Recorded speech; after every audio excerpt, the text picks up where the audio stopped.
안녕하세요. 저는 충청도 지방에서 거주하는 40대 후반 여자입니다. 매일 재밌게 듣기만 하다가 저도 제보하고 싶은 일이 있어서 용기를 내보았어요. 제 이야기는 제 남편과 관련된 내용이에요. 바로 얘기를 시작해 볼게요. 저와 남편은 충청도 어느 지방에서 태어났어요. 저희가 태어나고 자란 고향은 되게 작은 동네고 지금도 개발이 많이 되진 않았어요. 그런데 제가 학교 다닐 때는 더 그랬어요. 초등학교, 중학교, 고등학교도 각 하나씩만 있었어요. 그렇게 작은 동네에서 저는 가구 공장을 운영하시는 아빠 밑에서 태어났어요.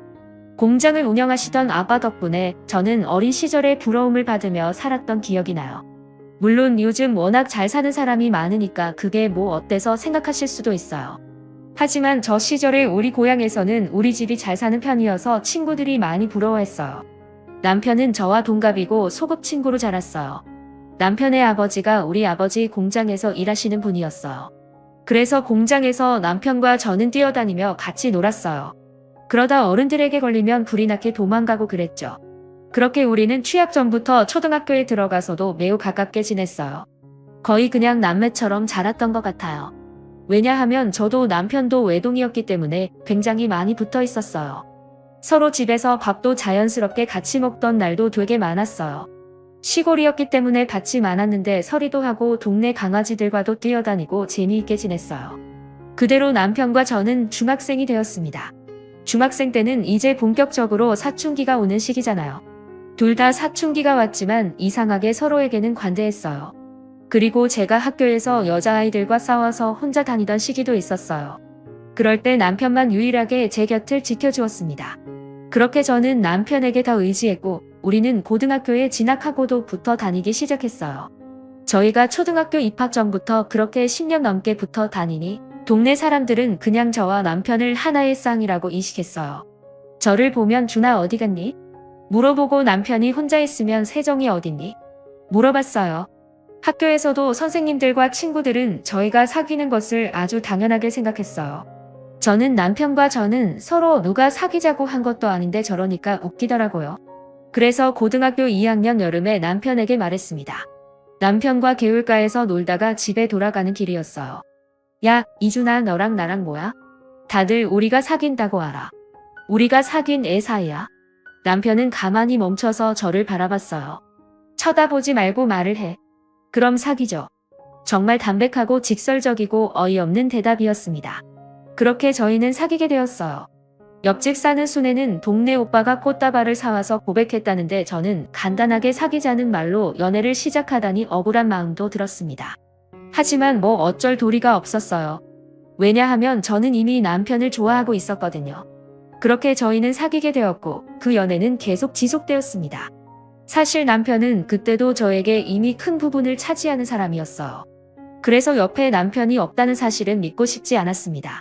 그렇게 저희는 성인이 되었어요. 남편과 저는 대학에 진학하게 되었습니다.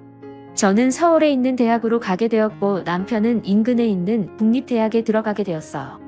저는 사실 거리가 멀어지니까 우리가 잘 사귈 수 있을까 걱정했어요. 그런데 걱정이 무색하게도 남편은 지방에서 서울로 버스를 타고 저를 보러 왔어요. 제가 서울에 올라오고 사실 많이 힘들었습니다. 처음으로 부모님과 떨어져서 살아야 하고 낯선 상황에 많이 놓이게 되니까 적응하는 것이 저에겐 매우 힘들었어요. 그렇지만 남편이 자주 서울에 와주니 버틸 수 있었어요. 그리고 저도 남편의 군대를 기다려주었습니다.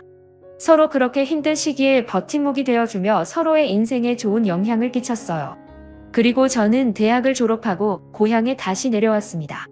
원래는 졸업하고 서울에서 직장을 다닐 생각이었지만 저는 제가 서울살이와 맞지 않다는 사실을 잘 알게 되었어요. 방학 때마다 고향에 내려왔는데 그때마다 너무 저와 잘 맞더라고요. 서울로 올라갈 때는 너무 막막하고 슬퍼서 매일 울었어요. 그 정도로 서울살이는 힘들었기 때문에 고향에 내려왔습니다. 그리고 서울에서 대학을 나온 경력을 가지고 동네에 보습학원을 열었어요. 아버지와 어머니도 고향에서 4대째 사시고 계셨어서 아는 사람이 매우 많으셨어요. 저는 고향에서 태어나 자랐으니 당연히 아는 사람이 많았어요. 그래서 생각보다 보습학원이 매우 잘 되었어요. 그때쯤 남편은 대학교를 졸업하게 되었습니다. 남편은 전공을 살려서 인근 지역 대기업에 취직하게 되었어요. 고향에서 1시간 정도 걸리는 거리에 있는 회사였어요.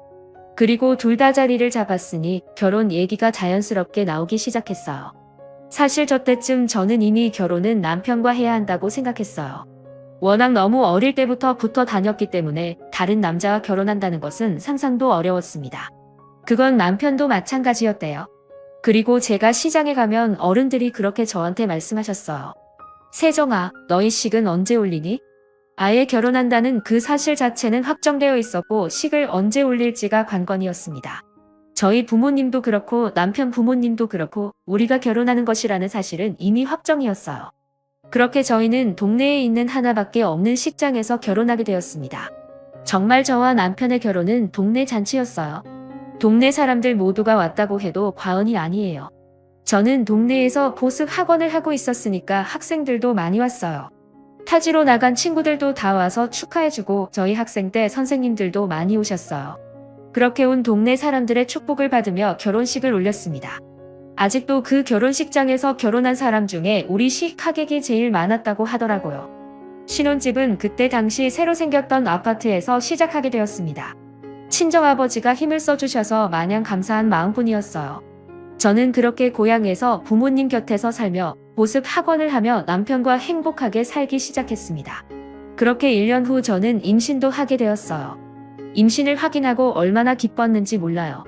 그런데 제가 임신을 했는데 입덧이 굉장히 심했어요. 그래서 일을 계속하는 것이 정말 힘들었습니다. 병원에서도 몇 번이나 경고하더라고요. 저는 아이를 너무 지키고 싶어서 보습 학원은 잠시 쉬게 되었습니다. 그리고 진지하게 남편과 거처를 고민하기 시작했어요. 저는 고향에서 계속 살고 싶었어요. 제 삶의 터전이고 또 부모님과 붙어 있으니까요. 남편은 제 의견을 존중해줬습니다. 남편은 그 대신 저에게 말했어요. 나는 여보 더 많이 붙어 있고 싶어. 그런데 지금 출퇴근이 왕복 2시간이 넘으니까 힘들어. 저는 남편의 말을 듣고 정말 안타까웠어요. 남편은 저 때문에 멀어도 고향에서 사는 건데 그 결정이 오히려 남편을 힘들게 하는 것 같아서 마음이 좋지 않았습니다. 그래서 저는 친정아버지를 찾아가서 부탁했어요. 가게 하나를 열어달라고 했습니다. 아버지는 제가 부탁하자 아주 흔쾌히 치킨집을 차려주셨어요. 아무래도 친정 부모님이 옆에 계시니까 임신 기간 동안 많이 챙겨주셨거든요. 시부모님도 워낙 어릴 때부터 봤던 분들이라 저를 친딸처럼 여기시던 분들이에요. 몇 번 위험했던 순간들도 있었지만 건강하게 공주님을 출산하게 되었습니다. 남편과 머리를 맞대고 고민한 끝에 아이 이름은 채림이로 지었어요. 부모 마음은 부모가 되어야 안다고 하잖아요. 저는 정말 저 말에 100번 동의해요. 아이가 커가는 모습을 볼 수 있다는 것이 얼마나 행운인지 그때 알게 되었습니다. 남편은 친정아버지의 도움으로 치킨집을 시내에 열게 되었어요. 우리가 학생 때 매일 가서 놀던 곳에 가게를 열게 되니까 기분이 색달랐습니다. 저희가 고등학생 때 같이 학교 끝나고 시내를 돌아다녔거든요. 그래서 치킨집에 교복을 입은 학생들이 오면 어찌나 예뻤는지 몰라요. 저와 남편의 학생 때가 생각나더라고요. 우리 결혼식 때 정말 하객으로 많은 분이 오셨었다고 제가 말했잖아요. 아무래도 시골 특성상 토박이들이 장사해야 사람들이 많이 찾아주고는 했어요. 덕분에 남편의 치킨집도 장사가 잘 되었습니다. 저는 아이가 유치원에 들어갈 때까지는 보습학원을 쉬려고 했기 때문에 남편 치킨집을 자주 도와주러 나갔어요. 아이가 어린이집에서 돌아오면 할 일이 없기도 했고요. 치킨집 운영을 시작하고 바로 옆자리에 분식집이 생겼어요. 분식집 주인은 저와 남편의 동창인 지연이었어요. 지연이도 이 동네 토박이에요. 부모님도 두 분이 아직 고향을 사셔서 저랑도 가깝게 지내던 사이였습니다. 한 가지 안타까운 점은 지연이는 남편과 사별을 했다는 사실이었어요. 지연이는 결혼하기 전에 아이가 생겼는데 결혼식을 올리고 아이 얼굴도 보기 전에 남편이 교통사고로 사망했습니다. 워낙 큰 추돌사고여서 저도 그 사건이 똑똑히 기억나요. 지연이는 수입이 없으니 분식집을 열었다고 했어요. 동창들 옆에 가게를 내서 기분이 좋다고 하더라고요. 그리고 정말 다행인 것이 지연이의 딸 지우가 우리 딸 채림이와 동갑이었어요. 둘이 동갑이고 워낙 동네가 좁으니 둘 다 같은 어린이집에 다녔습니다. 그러다 보니 저는 지연이와 오히려 학창시절 때보다 더 가깝게 지냈어요. 지연이가 가게를 하니까 제가 채림이를 데리러 간 김에 지우도 데리고 하원을 시켜 지연이의 가게에 가서 밥을 사 먹었어요. 지연이는 제가 그럴 때마다 저에게 고맙다고 했지만 서로 돕고 사는 게 이웃이고 친구잖아요. 지연이의 사정을 잘 아니까 일부러 분식집에서 끼니도 많이 해결했습니다. 그리고 힘을 써야 하는 일이 있으면 남편이 가서 도와주었어요. 어차피 다 어릴 때부터 알던 사이여서 서로 의지하며 잘 지냈습니다. 유치원에서 소풍 간다고 하면 치킨집과 분식집을 닫고 아이들 소풍도 따라갔어요. 우리 부부와 지연이는 그렇게 아이도 같이 키우면서 행복하게 잘 지냈습니다. 채림이와 지우도 서로 얼마나 아꼈는지 몰라요. 그러다 저희 아이들이 크면서 초등학교에 들어가게 되었어요. 어느 날 채림이가 저에게 그러더라고요. 엄마, 아빠는 지우 엄마랑도 결혼한 거야? 응? 아니야. 아빠는 엄마랑만 결혼한 거야. 왜 그래? 학교에서 집에 오는데 어떤 할머니가 나에게 엄마가 2명이라 어떡하냐고 그랬어. 에이, 아니야. 아빠한테 물어봐. 채림이 엄마는 엄마 하나야. 채림이 말을 듣고 나니까 감정이 이상했어요. 제가 안쓰러워서 지연이와 가깝게 지냈고 남편도 워낙 어릴 때부터 알던 사이라 좋은 마음으로 같이 다녔던 건데 남들이 볼 땐 안 좋아 보일 수도 있다는 생각이 들더라고요. 그리고 제가 채림이가 초등학교에 입학하며 보습학원을 다시 열었거든요. 그래서 남편 치킨집에 자주 가지 못했어요. 남편을 굳게 믿었고 또 의심하고 싶지 않았지만 채림이가 저렇게 말하니까 또 여자 마음이란 게 마냥 편하지는 않더라고요. 그래서 다음 날 일부러 학원에서 바로 집으로 가지 않고 치킨집으로 퇴근했습니다. 치킨집에 말을 하지 않고 들어갔더니 거기에 지연이가 있더라고요. 세정아, 무슨 일이야? 남편 가게에 오는데 무슨 일이 있어야 오는 건 아니잖아. 그렇긴 하지. 당연히 장난이야. 기분 나쁜 건 아니지? 나도 장난이야. 괜찮아. 장난이라고 대답은 했지만 기분은 나빴어요. 남편을 쳐다보니 잘 왔다고 수고했다고 하더라고요. 그렇게 남편과 같이 퇴근하고 집으로 가는 길에 제가 기분이 안 좋아 보이자 남편이 먼저 말을 꺼냈습니다. 혹시 지연이 때문에 그런 거야? 여보, 오해 안 했으면 좋겠어. 정말 나는 여보밖에 없는 거 잘 알잖아. 자기를 의심하는 건 아닌데 그냥 동네에서 말이 나올까봐 걱정돼서 그래. 우리가 어릴 때부터 붙어 다녔던 거 기억나지? 여기 사람들 다 우리 사이 아는데 무슨 걱정이야. 내가 더 잘할게. 너무 걱정하지 마. 남편이 저렇게 말해주니까 마음이 놓이더라고요. 그 뒤로 남편 가게에 몰래 찾아가도 지연이는 잘 보이지 않았습니다. 남편이 말을 잘했나 보다 생각이 들어 고맙더라고요. 지연이 분식집에 찾아가도 지연이는 예전처럼 저를 반겨주었어요. 그래서 속으로 내심 미안한 마음이 들었습니다. 아무래도 지역이 좁아서 제가 더 걱정했었어요. 시골 사셨던 분들은 다들 공감하실 텐데 지역사회가 굉장히 좁거든요. 워낙 작은 일로도 소문이 금방 퍼지니까 저도 모르게 계속 조심하는 경향이 있었습니다. 예를 들어 제가 말 한마디를 하면 하루 만에 소문이 다 퍼지더라고요. 또 아무래도 제가 보습학원을 운영하니까 더 그랬던 것 같아요. 학부모들 입김이 세니까 더 뒷말에 예민하게 반응하게 되더라고요. 아이를 낳기 전과 후도 다르더라고요. 예전에는 이 정도까지 조심하지 않아도 괜찮았는데 아이를 낳고 키우니까 조그만 일에도 신경이 곤두서게 되었습니다. 서로 다 아는 사이니까 이런 부분에선 불편한 게 있더라고요. 그래서 마을 사람들 사이에서 무언가 우리 가족의 얘기거리가 되는 게 싫어서 더 예민하게 반응한 것도 분명 맞아요. 아무래도 부모님도 다 한 지역에 사니까 그런 것 같아요. 친정아버지가 공장을 운영하신다고 하셨잖아요. 동네 사람 중에 공장에 다니시는 분들이 꽤 있으세요. 그래서 어딜 가도 공장 딸 하면서 아는 척을 하시거든요. 사실 그래서 학창시절에는 그게 참 싫었습니다. 슈퍼를 가도 아버지 공장 안부를 물으시고 버스에 타도 기사 아저씨가 아버지 안부를 물으셨거든요. 그런데 저도 익숙해졌는지 이제는 적응이 된 것 같았어요. 아무튼 그렇게 이 사건은 지나갔습니다. 남편도 저에게 잘했고 채림이도 학교 생활을 워낙 잘해서 큰 걱정 없이 잘 살고 있었어요. 그런데 어느 날 지연이가 한밤중에 울면서 전화가 오더라고요. 남편한테 전화한 것을 제가 받았습니다. 지연아, 무슨 일 있어? 이 새벽에 세정아, 나 어떡하니? 우리 아버지 돌아가셨어. 나 어떡해? 뭐? 어디야? 우리가 거기로 갈게. 여기 땡땡 장례식장이야. 나 정말 너무 슬퍼. 저는 급하게 남편을 깨웠어요. 비몽사몽으로 일어나는 남편에게 지연이 아버지가 돌아가셨다고 전했습니다. 남편은 정말 놀라더라고요. 그렇게 우리 부부는 장례식장으로 바로 갔어요. 지연이가 울면서 우리를 맞이하더라고요. 저는 지연이를 안아주며 위로했습니다. 지연이 아버지는 저도 어릴 때부터 봤던 분이셨어요. 워낙 호탕하신 분이셨는데 자다가 심장마비로 돌아가셨다고 하더라고요. 지연이가 너무 놀란 것 같아서 안심시키려고 노력했던 기억이 나요. 연락을 받은 사람들이 하나 둘씩 오기 시작했어요. 그렇게 저도 장례식장에서 지연이를 많이 도와주었습니다. 지연이도 외동이라 도와주는 사람이 많이 없었거든요. 남편이 아무래도 남자니까 많이 나서는 상황이 있었어요. 그런데 제가 약간 기분이 나빴던 것은 남편을 지연이 남편으로 오해하는 사람들이 있었어요. 제가 정말 어이가 없었던 부분은 지연이가 그걸 듣고도 부정하지 않더라고요. 이미 오해한 사람들이 있는데 굳이 정정하지 않는 모습을 보며 저는 속으로 기분이 나빴습니다. 하지만 장소가 아무래도 장례식장이니까 제 기분을 티내지 않으려고 노력했어요. 지연이는 아버지가 돌아가신 충격이 매우 컸던 것 같아요. 우리 남편에게 많이 기대더라고요. 저는 그걸 보면서 이건 아닌 것 같다 느끼면서 기분이 나빴지만 장례식이 끝나고 얘기해야지 하며 넘겼습니다. 지금 와서 생각해보면 절대 그냥 넘기지 말았어야 했어요. 제가 기분이 안 좋아 보이는 것을 눈치챘는지 남편이 저에게 다가왔어요. 여보, 장례식장이잖아. 설마 오해하는 거야?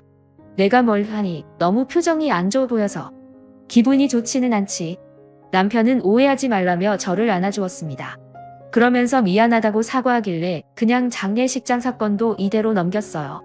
사실 뭐라고 한마디 하고 싶었지만 장소 때문에 어쩔 수 없었어요.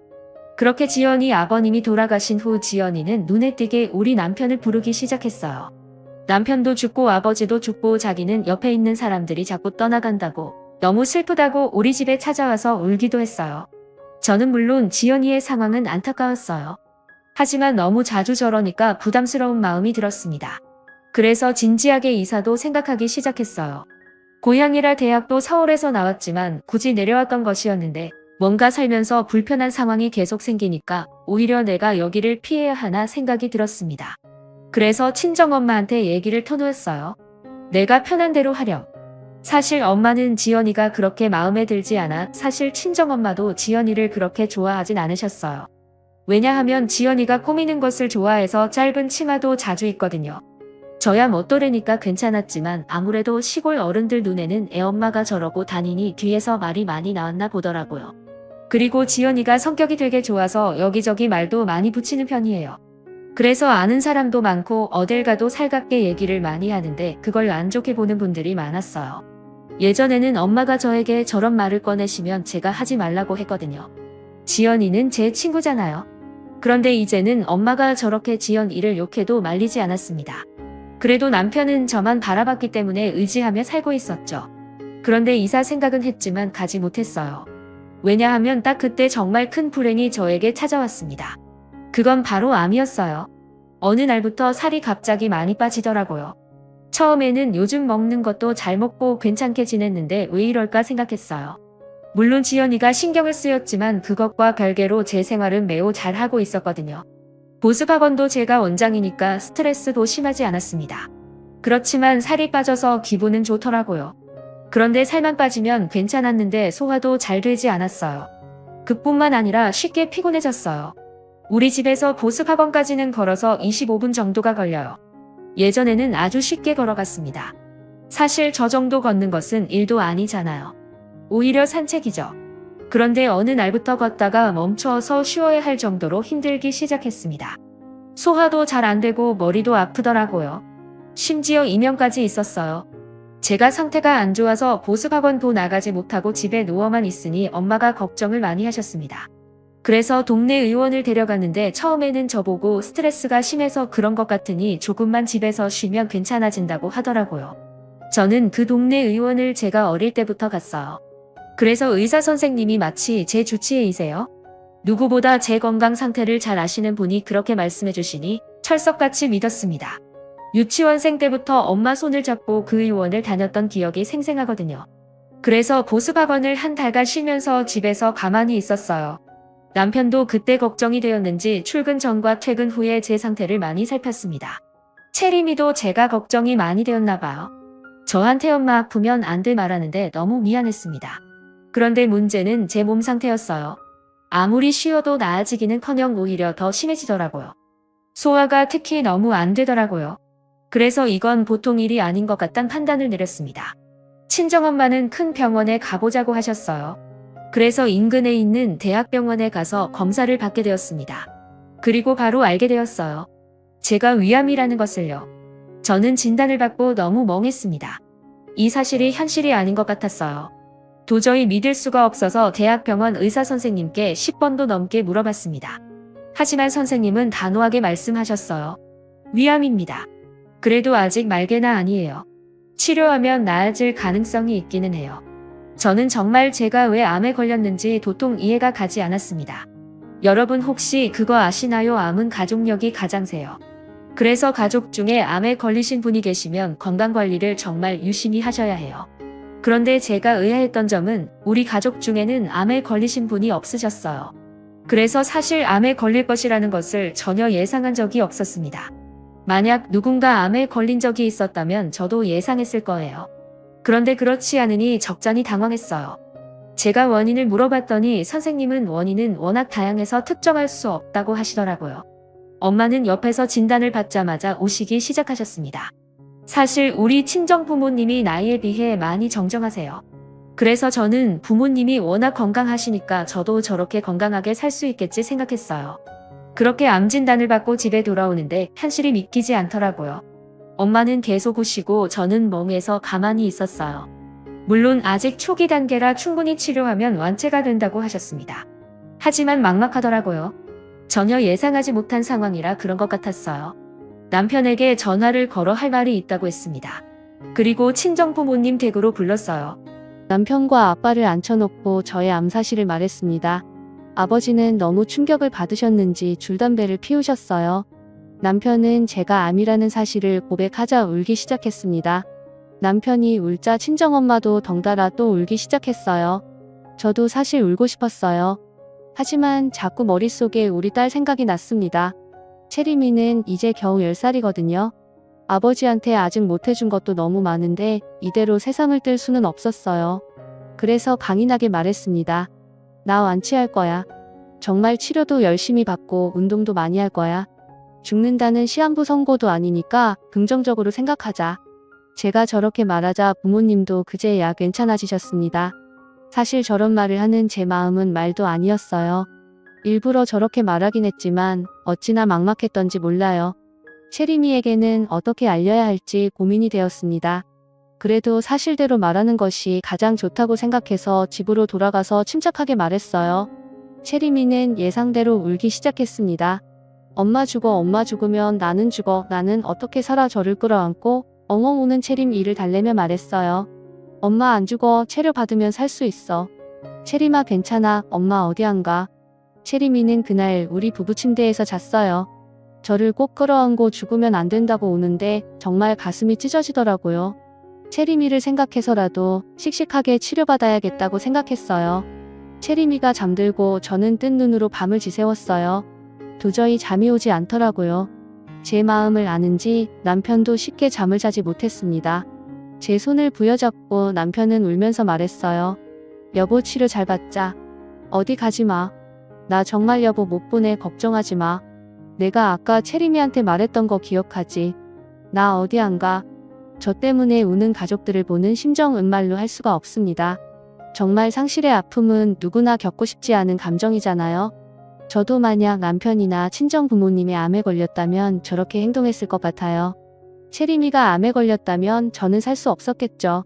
그렇게 생각하니 더 치료를 잘 받아야겠다는 마음이 들었습니다. 그리고 친정엄마의 마음도 이해할 수 있었어요. 만약 채림이가 암 진단을 받으면 저는 정말 버티지 못했을 것 같아요. 엄마 마음은 누구나 똑같잖아요.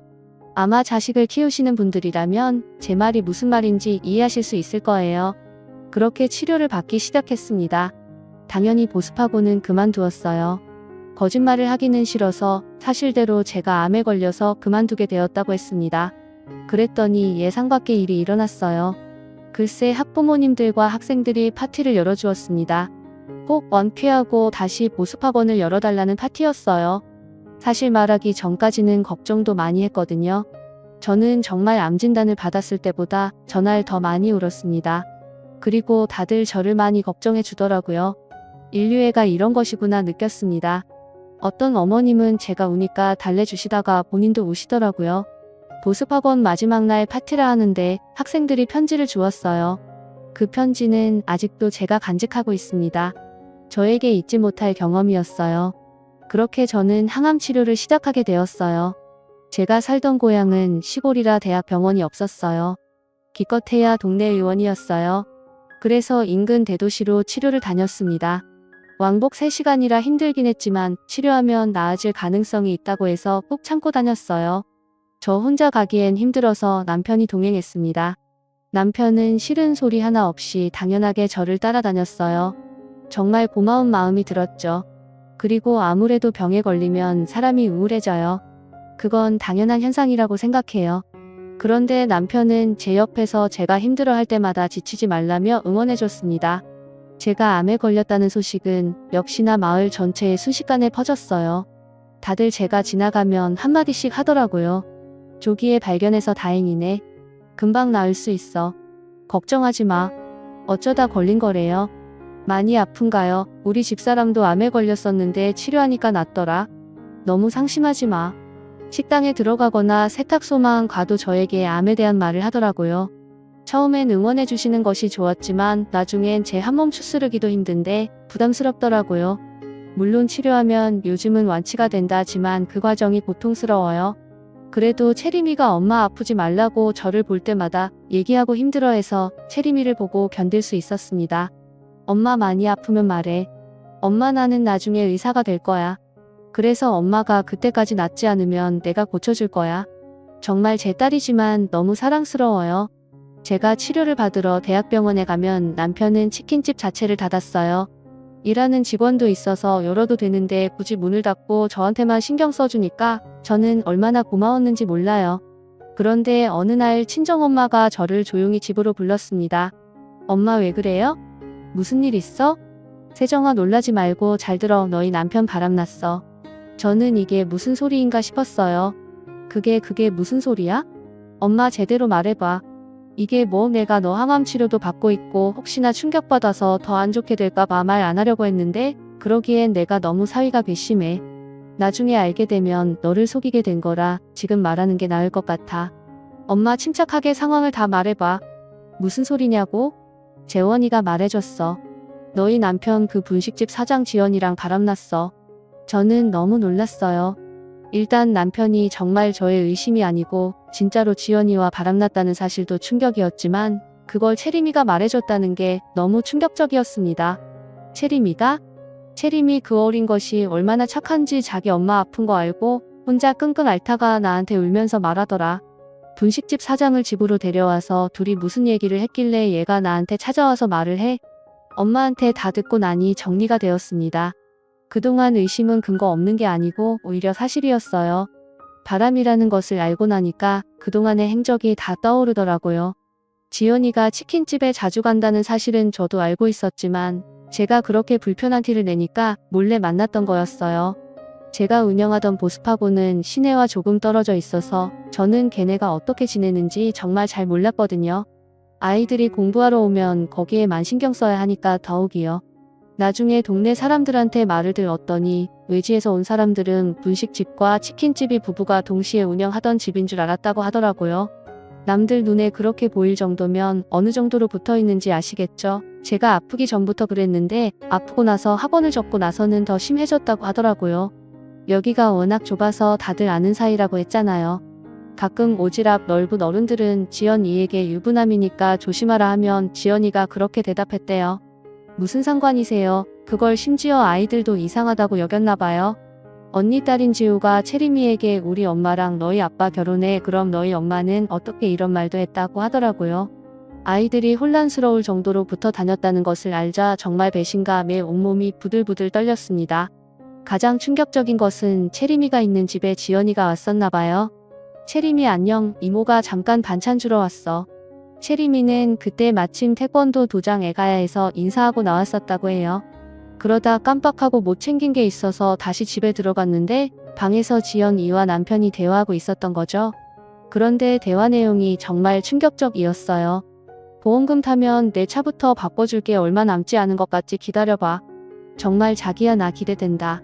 지금부터 차 고르고 있을래? 가방도 사줄 거지? 당연하지. 원하는 가방 있으면 미리 백화점 가서 골라. 저렇게 방에서 떠들던 소리를 채림이가 방 앞에서 다 들었다고 하더라고요. 채림이는 듣고 혼자 태권도도 가지 않고 길가에서 울었다고 해요.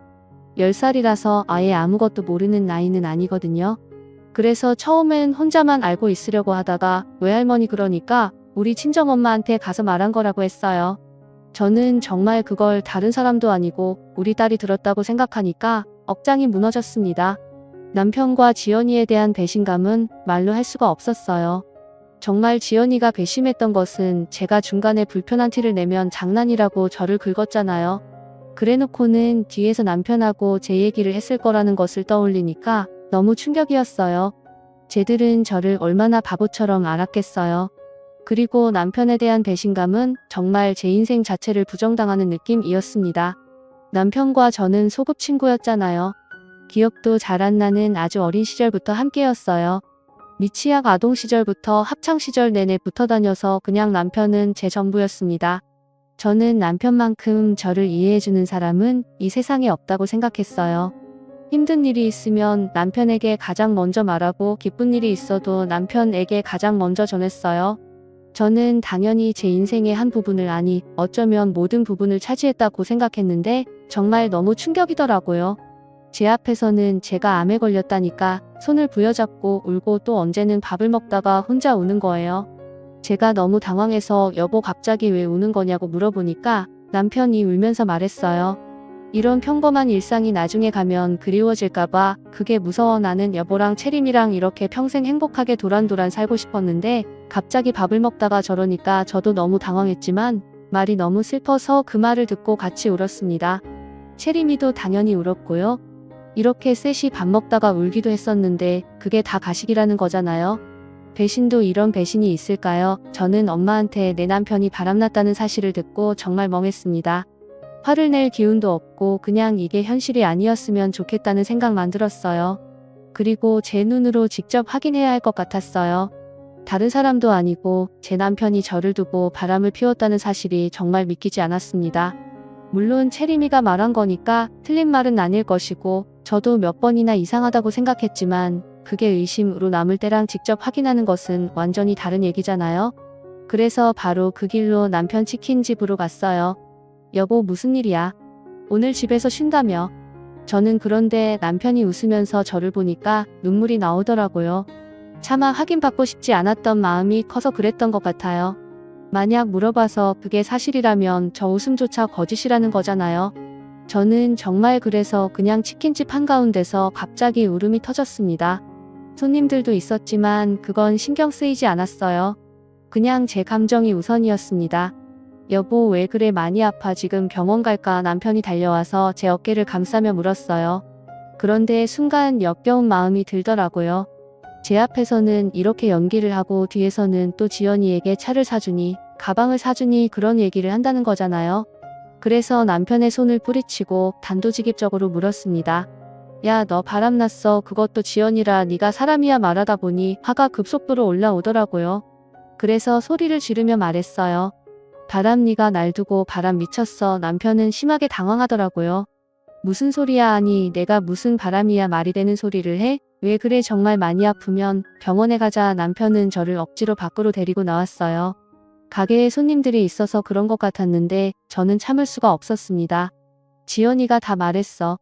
네가 지연이한테 내 보험금으로 가방 사고 차도 사준다고 했다며? 야 네가 인간이야. 남편은 진정하고 집에 가서 얘기하자고 했어요. 길거리에서 사람들이 다 쳐다봤지만 알바 아니었습니다. 친정엄마가 제가 걱정됐는지 따라오셨나 봐요. 옆에 와서 제 남편을 밀치고 울면서 말했어요. 지연아 정말 네가 어떻게 그래. 다른 사람도 아니고 네가 내 딸 어떻게. 남편은 심하게 당황했어요. 저는 치킨집 바로 옆에 있는 분식집으로 향했습니다. 어느덧 사람들이 많이 모여 있었어요. 다들 한마디씩 하더라고요. 진짜 바람이야. 대박. 그럴 줄 알았어. 아니 어쩐지 분식집 사장이 그렇게 치킨집에 많이 들어가더라. 저는 분식집 문을 열었는데 글쎄 지연이가 안에 있으면서 문을 잠갔더라고요. 문이 투명해서 안이 다 보였는데 싱크대 밑에 숨었는지 손님들만 당황해서 어쩔 줄은 몰라더라고요. 안에 있던 손님이 문을 열어줘서 저도 안으로 들어갔어요. 야 이지연 나와. 친정엄마도 들어와서 지연이를 같이 찾았습니다. 역시나 싱크대 밑에 있더라고요. 제가 지연이에게 네가 어떻게 그러냐고 따지니까 지연이는 생각보다 덤덤했어요. 아니 오히려 뻔뻔했어요. 저렇게 뻔뻔해야 유부남과 바람이 나는가 봐요. 너희 남편이 내가 좋다는데 어떡하니? 그럼 남편 관리를 잘하던가? 너 그게 나한테 할 말이야? 못할 말은 아니잖아. 그리고 가게 나가줬으면 좋겠는데 계속 그러고 있으면 영업방해로 경찰에 신고할 거야. 너무 뻔뻔한 모습에 저는 눈물이 나왔습니다. 남편은 아니라고 부인했지만 지연이가 확인을 해준 거잖아요. 아니라고 믿고 싶었는데 사실이라니 정말 슬펐어요. 하필 내 남편의 불륜 상대가 나도 알고 심지어 친하게 지내던 친구라니 이게 진짜 말이 되나요? 여러분 그동안 저를 두고 뒤에서 얼마나 그들끼리 즐거웠을까요? 그걸 생각하니 더 마음이 아팠습니다. 심지어 우리는 아이도 있었잖아요. 각자 딸도 있고 2명이 동갑이라 친하게 지냈는데 도대체 무슨 마음이길래 불륜을 저지른 건지 궁금했습니다. 지연이의 뻔뻔한 말에 친정엄마는 충격을 받아서 쓰러지셨죠. 정말 난장판이 따로 없었습니다. 사람들도 지연이에게 한마디씩 했어요. 아무리 그래도 유부남을 건들면 어떡해요? 아니 셋 다 도박이면서 너무하네. 어린 시절부터 봤을 텐데 지연이는 정말 당당했어요. 나가세요. 영업방해로 당신들 다 신고할 거야. 그리고 정말 경찰이 신고했는지 순찰차가 왔습니다. 저는 정말 너무 허탈하고 충격이 컸어요. 저는 친정부모님 댁으로 가서 누워 있었습니다. 도저히 집에 갈 수가 없었어요. 우리 집에 지연이가 들어왔다는 사실을 듣고 나니까 꼴 보기도 싫었습니다. 채림이는 제 옆에 딱 달라붙어 있었어요. 친구들이 나한테 이제 지우 엄마가 내 엄마냐고 계속 물어봤어. 나는 그럴 때마다 아니라고 했는데 너무 슬펐어. 그런데 엄마가 아프니까 더 슬펐어. 엄마 아프지 마. 저는 저의 충격도 충격이었지만 채림이가 받은 상처도 크다고 생각하니 가슴이 찢어지는 것 같았습니다. 남편의 바람 소식을 들으니까 친정아버지도 화가 많이 나셨어요. 남편은 집이 여유가 있지 않았습니다. 그래서 우리 집과 치킨집도 친정아버지가 다 해주셨거든요. 그리고 남편의 아버지 저에겐 시아버지죠. 시아버지도 젊었을 때 능력 없어서 아무것도 못하고 있으니까 우리 아버지가 당신 공장에 취직시켜 주시기도 했어요. 정말 이렇게 아주 예전부터 우리 집이 도와주었는데 돌아오는 건 불륜이라니 너무 슬펐습니다. 남편은 그날 어디서 잤는지 모르겠어요. 아마 우리 집에 왔을 수도 있겠죠. 저는 불륜 사실을 알고 나서 단 한 번도 우리 집에 가지 않았습니다. 그 집에 가는 것 자체가 역겹더라고요. 어차피 집은 저희 아버지가 해주신 거라 제명의여서 그대로 부동산에 말했어요. 헐값에 내놨으니 금방 팔릴 거라고 하더라고요. 부동산 사장님도 저에게 위로의 말을 건네더라고요. 이미 소문이 퍼진 것 같았습니다. 하지만 제 잘못은 아니니까 그냥 씁쓸하게 웃기만 했어요. 집은 외지인이 우리 고향에 올 예정이었는데 그분이 사셨습니다. 집이 팔렸으니 남편은 나가야 하잖아요. 물론 남편이 우리 집에서 계속 있었는지 지연이 집에 갔는지는 모르겠어요. 남편에겐 전화도 많이 왔습니다. 저는 일부러 받지 않았어요. 그냥 정말 묵묵부답으로 일관했어요. 분식집과 치킨집은 폭삭 망했어요. 왜냐하면 동네에 소문이 쫙 퍼져서 아무도 안 갔거든요. 또 사실 그 2개의 주된 고객들은 우리 친정아버지 공장 직원들이었거든요. 아버지가 팔아주신다고 정말 매일 같이 주문하셨거든요. 그런데 그 둘이 불륜이니까 너무 괘씸하잖아요. 아버지 공장 사람들도 아버지를 굉장히 신뢰하고 좋아하셨는데 소식을 듣고 나서 아예 사적으로도 방문하지 않았더라고요. 또 이런 시골에서는 동네 장사라 평이 굉장히 중요해요. 그런데 여기서 모르는 사람이 없으니까 사람들이 수군대더라고요. 지나가면서 보니까 분식집은 이미 망해서 임대종이가 붙어 있었습니다. 남편은 저를 수십 번 넘게 찾아오고 전화도 했어요. 다 오해라고 했지만 절대 믿지 않았죠. 그냥 바로 이혼 소송을 걸었고 저는 치료를 위해 채림이를 데리고 인근 대도시로 이사를 왔어요. 남편은 친정집에도 찾아가고 공장에도 찾아가고 하더라고요. 모든 걸 가지고 있다가 다 뺏기니 갑자기 조급해졌나 봐요. 심지어 채림이마저 자기를 외면하니까 충격이 큰 것 같았어요. 자기가 잠시 미쳤었다고 제발 용서해달라고 울고불고 난리였습니다. 하지만 저는 동의하지 않았어요. 그냥 정말 꼴보기가 싫었고 남편과 이혼하고 채림이와 둘이 재병에 완치되면 제주도에 내려가서 살 예정이었어요. 물론 저도 충격이 너무 크고 채림이도 상처를 많이 받아서 제암 치료를 하면서 동시에 둘이 정신과 치료도 많이 받았습니다. 상담도 많이 다니고 그렇게 둘이 서로 의지하며 힘든 시기를 거쳤어요. 친정부모님도 저희를 적극적으로 지원해 주셨죠. 친정아버지가 오히려 저에게 먼저 체리미와 제주도에 가서 쉬라고 하더라고요. 저도 물론 제가 원하면 고향에 남아도 되었지만 그러기가 싫었어요. 이미 사람들이 다 알아서 불편하겠더라고요. 체리미를 위해서라도 제가 떠나는 게 맞았어요. 물론 남편과 지연이네 가족은 쫓겨나듯 떠났대요. 당연히 고향에서 계속 살 수는 없어 보였어요. 어딜 가도 손가락질을 했으니까요. 지우도 학교에 가면 불륜녀 딸이라고 애들이 그렇게 놀렸나 봐요.